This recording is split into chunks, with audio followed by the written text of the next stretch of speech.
Fala galera, sobre hoje vamos falar sobre argumentos lógicos. Argumentos, ele tem uma estrutura sintática e semântica.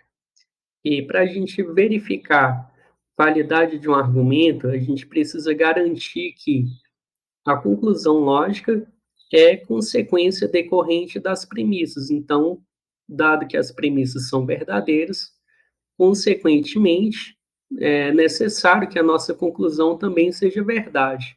Existem diversas formas, né, para a gente analisar esse tipo de validade, utilizando tabelas verdades, dedução natural, princípio da resolução utilizando o método da refutação, tanto quanto tableaus semânticos. Vamos começar, então, entendendo o que é argumentos lógicos, sua sintaxe, a parte semântica e como que a gente representa simbolicamente cada um. Ao fim, eu vou apresentar exemplos de um argumento que é válido e dois tipos de argumentos inválidos. Fique comigo até o fim.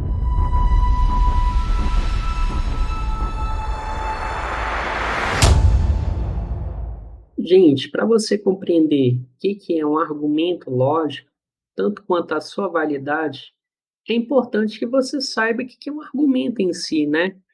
Por exemplo, eu estar dando uma explicação para você, eu construo uma cadeia lógica e coerente de várias afirmações e isso nos vai levar a uma conclusão.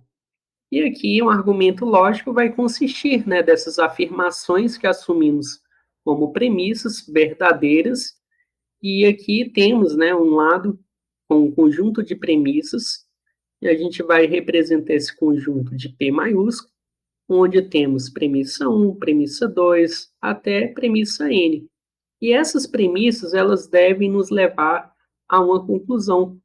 Essa conclusão, ela pode decorrer ou não da verdade das premissas. Inclusive, podemos providenciar uma conclusão que não é verdade, mesmo que as nossas premissas sejam verdadeiras. E para isso, a gente vai fazer uma análise sintática e semântica. Na sintaxe, utilizamos os símbolos esse T deitado e este outro que vai denotar implicação lógica. E aqui a gente diz que C seria uma consequência lógica das premissas, quando a gente utiliza esse símbolo, ou que essas premissas implicam logicamente em C.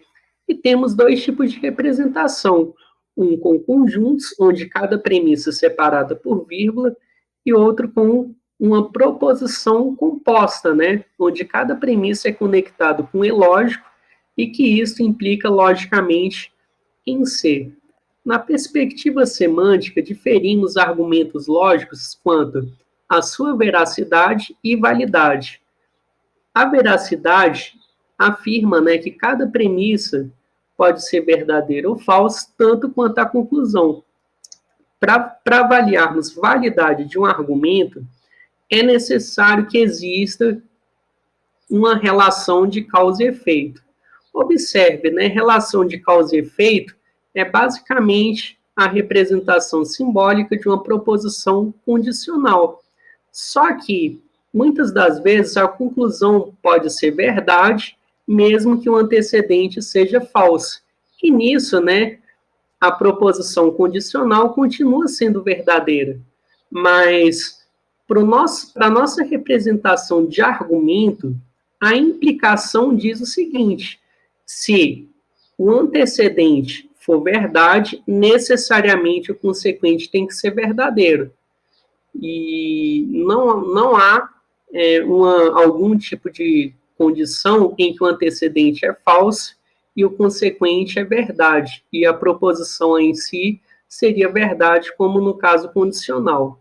Então, aqui, a compreensão semântica é diferente. Então, um argumento vai ser válido quando todas as premissas forem verdade e a conclusão C necessariamente deverá ser uma verdade, ou seja, que C é uma consequência lógica decorrente das premissas ou que as premissas implicam logicamente na verdade de C. E um argumento vai ser inválido caso contrário, né? E a gente pode dizer que elas são falácias, esses tipos de argumentos inválidos. Argumentos inválidos, eles servem para persuadir pessoas, para convencer pessoas de que você está certo, mesmo que não esteja, mas sempre colocando nuances na sua argumentação para desviar, né, o ouvinte de que você está certo. Você pode convencer pessoas assim, mas isso não é algo assim ético. Mas é importante que vocês tenham essa compreensão para você também lidar com pessoas e situações e não se deixar ser manipulado. Beleza, gente? Agora vamos aqui para uma parte final, né? Que quando o argumento lógico estiver sintaticamente coerente, for válido semanticamente, garantimos uma relação aí de causa e efeito entre premissas e a conclusão de que as premissas implicam logicamente em C e que C, sim, é uma verdade decorrente das premissas. Então, a gente utilizaria esse símbolo de T deitado, mas em vez de ser com né, vai ser 2 tracinhos. E é uma representação aí que a gente tem variedade de argumentos aí para lógica proposicional, beleza, gente? Agora, alguns exemplos, olha só. Argumentos válidos, onde as nossas premissas são verdadeiras e a conclusão também é verdadeira. Há um exemplo, se Ivan for uma pessoa determinada, né, Ivan estudará bastante. Se Ivan estudar bastante, Ivan passará na prova. Ivan foi determinado. Portanto, concluímos que ele passou na prova. Se a gente for separar cada uma dessas afirmações em proposições, temos aqui D, afirmando que Ivan é determinado, E, que Ivan estudará bastante, e P, que Ivan passará na prova. Formalizamos as premissas e a conclusão.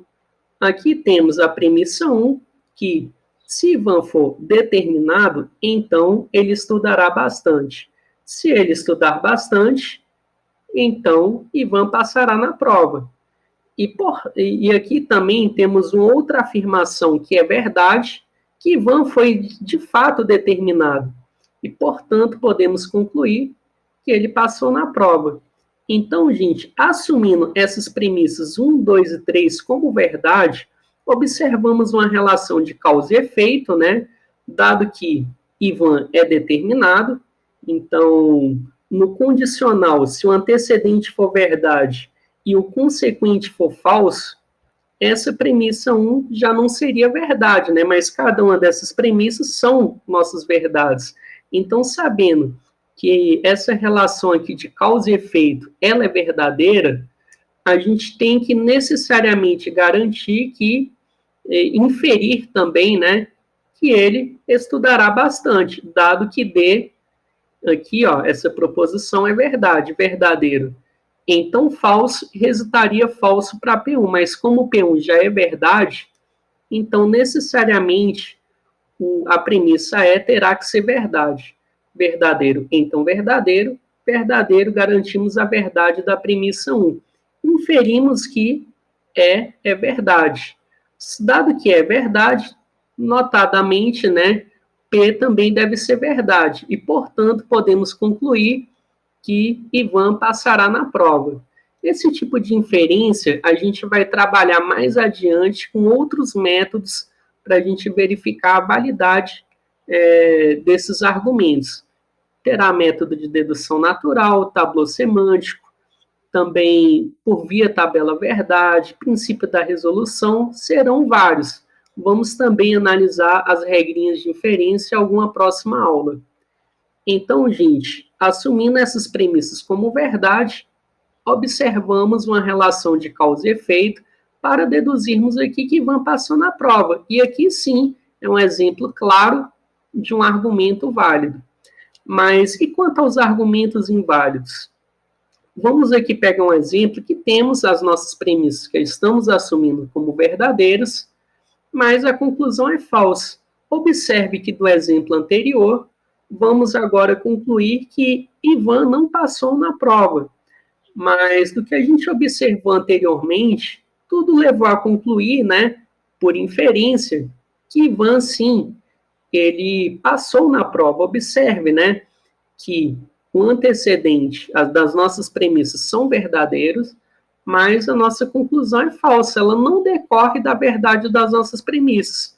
Então, gente, assumindo as premissas como verdade, não observamos, né, algum tipo de relação de causa e efeito entre premissas e a consequência lógica, a conclusão de que Ivan passou na prova, mas sim de que Ivan não passou, né? De que Ivan não passou na prova, mas sim de que ele passou na prova, certo? Agora vamos aqui para outro tipo de argumento inválido, que é muito raro as pessoas perceberem. É possível a gente ter premissas verdadeiras e conclusão verdadeira? É possível. Lembrando, né, que na parte semântica, tanto premissas quanto conclusão podem ser avaliadas como verdadeira ou falsa. Agora, se ainda assim a nossa consequência lógica, o lado consequente, for verdade e o lado antecedente for verdade, as nossas premissas forem verdades, isso não significa que nosso argumento é válido. Bom, nesse caso, a gente vai avaliar, né, se o lado consequente é uma consequência decorrente das premissas. Será que existe relação de causa e efeito, mesmo que as premissas sejam verdadeiras e o lado consequente seja verdade? Na maioria das vezes, não. Principalmente, né, o que acontece aí nesses debates políticos, para tentar convencer pessoas. Por exemplo, vamos para um exemplo aqui que nitidamente vocês percebem que é meio que absurdo, mas exemplifica isso bastante. Olha só, se Ivan for determinado, Ivan estudará bastante. Se Ivan estudar bastante, Ivan passará na prova. Ivan foi determinado. Portanto, a gente vai concluir que a moeda tem dois lados. De fato, né, é verdade que toda moeda aí vai ter dois lados, mas será que isso é implicado pela verdade das premissas? Será que as premissas implicam que uma moeda tenha dois lados? Claro que não, né, gente? Aqui, ó, nessa construção, após determinar as proposições e formalizar as premissas e a conclusão, assumimos aí, né, nossas premissas como verdade e observamos nenhuma relação de causa e efeito entre as premissas sobre Ivan para deduzirmos a conclusão de que uma moeda tem dois lados, mesmo que a conclusão e as premissas sejam verdades. Beleza, gente? Espero que tenham gostado dessa aula e aguardo vocês no próximo conteúdo.